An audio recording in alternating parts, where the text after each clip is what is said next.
Kani ang tanta mo guys, so share sa inyo.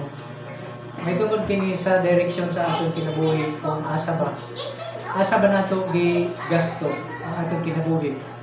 Para ba sa Dios o para lang sa pansarili? Para lang sa atong personal na katuyuan?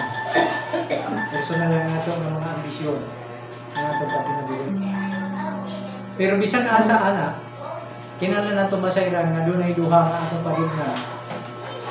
O kinahanglan ta pagpili. Ang isa, kung pilion nato ang Dios, padulong ta sa langit. Ganit ng puloy-ana ng atong padulungan. Pero kung pilion nato ang pansarili o para lang sa atong kaugalingon, ang atong kapadulungan impierno. Basta ang kaluwasan, maangko nato ang kaluwasan diyan naman sa Dios.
Magwawakas